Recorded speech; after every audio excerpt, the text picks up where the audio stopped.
Oh yeah, I mean, absolutely. Being at home and being jobless or unemployed or laid off actually gave one more time to spend in reflection, more time to spend in prayer.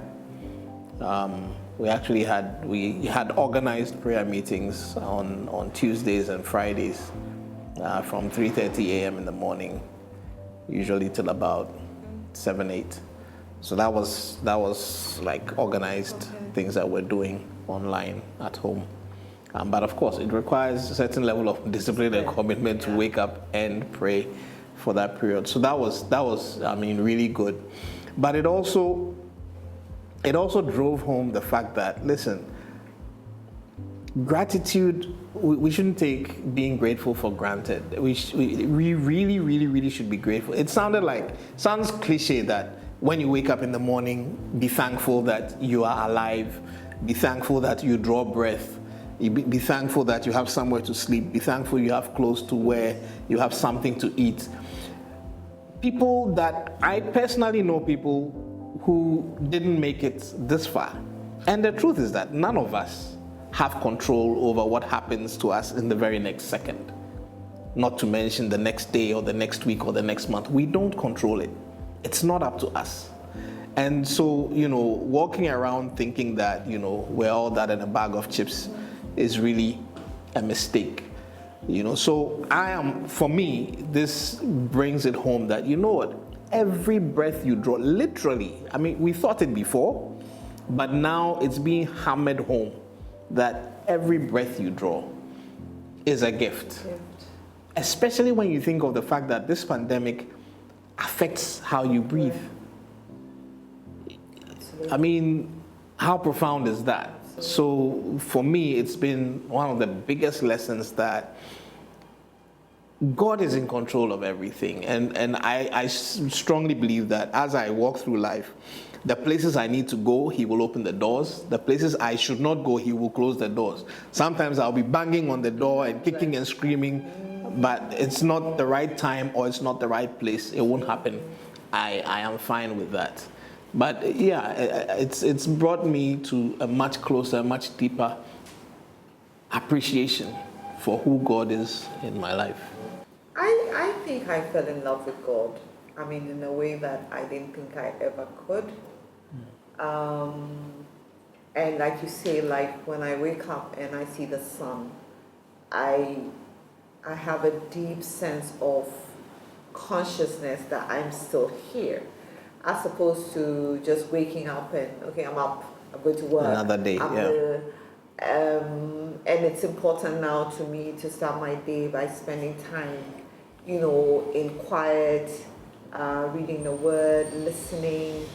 And we've been really blessed, like even online, we managed to find a Catholic church that had a priest who was almost like he was made a priest for a time like this, because he was able to, even at home, bring God to you in a way that you understood that it's not about a building. It's really about how you feel in your heart and how open you are. Yeah, your body is the temple of God, so it's not, your body is the building. Absolutely, but I think this year has brought that to bear in a much more stark way. Whereas, Sunday you get dressed, you go to church, you might experience something amazing, you might not, but you're sitting at home in your gym jams and you're experiencing God in a way that you haven't even experienced in a building. So for me, it's been an amazing year. And in a way, I was like, I hope I don't lose that momentum when things go back to normal. I would want to build on it and grow this love and this relationship and this dependence, like you're saying, like, what you're going to eat, where you're going to sleep, the provision, the things that happen even in a time where millions of people have lost their jobs. Millions of people have lost their businesses, and you still have a business, you still have a talent, a skill, an industry, something that you haven't lost your photography skills because, of the pandemic. So I feel like you say, it's a year that has given gratitude this sort of prominence. I was listening to this Benedictine monk, and he said, you have to live a grateful life. Absolutely. So in everything that you're doing, there has to be that element of Gratitude. And I think that's what's taking us through this year. At least that's what's taking me through this year, that I am grateful that I'm here, you know. And once I'm here, everything else can fall into place. Yeah. Oh, and the way you said it, actually, it reminds me of something that I don't know why I skipped over it, but I'm reminded of, you know, the story of, I think it was Elijah when he was being pursued by Jezebel, and he went into hiding, and the ravens brought him food to eat. And I realized that during this period, you know, I was jobless and all of that. And out of the blue, somebody who I haven't really done anything with just pops up, and he started giving me these jobs, you know, these advertising shoots. It wasn't much, but it was like, it's almost as though you are being given what you need to sustain you at the right time through the period. And these things just kept showing up at specific intervals. It's almost like you're getting a little bit of a monthly stipend, you know, from month to month, which to me, honestly, I recognize as a miracle. I wouldn't say that, you know, this is something that I deserved or something that was coming to me, because he's been in his business for years. He's never used me before. We never even really spoke on anything. Then out of the blue, you're calling me and giving me work when you have access to pretty much every other creative within that space. So for me, that was also very clearly, you know, the hand of God bringing provision into a place where it needed to be. I think you're absolutely right. I mean, at one that thing I time. was saying to somebody was like, it's like being in a really dark room and seeing light because it's dark. Whereas if there's light and you bring a light in, You don't really you appreciate don't it, see yeah. it, you know, because, you know, like you're saying, it's about the provision. I mean, I remember once, because I'm working on this project, and I said, oh God, why don't you give me all the money I need just to do this? I'm like, you're going to think it's you, you know, but, you know, when he's doing it in that way, you understand that it's like the manna, they give you enough for the day. Yeah, And you gather over the Sabbath. They don't give you for a week. absolutely. You know, so I think it's brought us all to a certain place of real appreciation of how he's looking out for us and looking after us and looking out for us. I said it twice. For real. Yeah.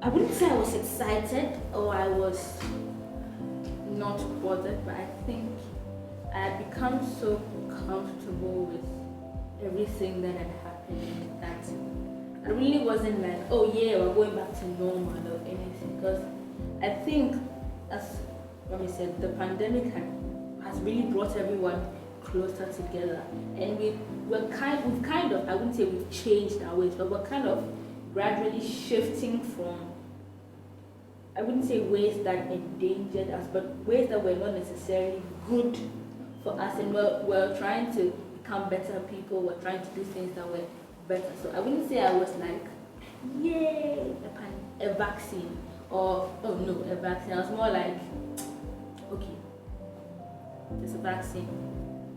But do you think that you'd like the elements of our life now that you'd like to maintain, even if things go back to normal? Well, I think things are not really going to go back to normal, but there are still some elements of our life that I would like to maintain, because I think that there are really good ways of living and, you know, just being oneself. And I think that if this pandemic hadn't happened, we'd all just be going on our merry way, just continuously just doing the same things that brought us into this pandemic anyway. Like I wouldn't be going for walks in my pajamas, that's for sure. Yeah.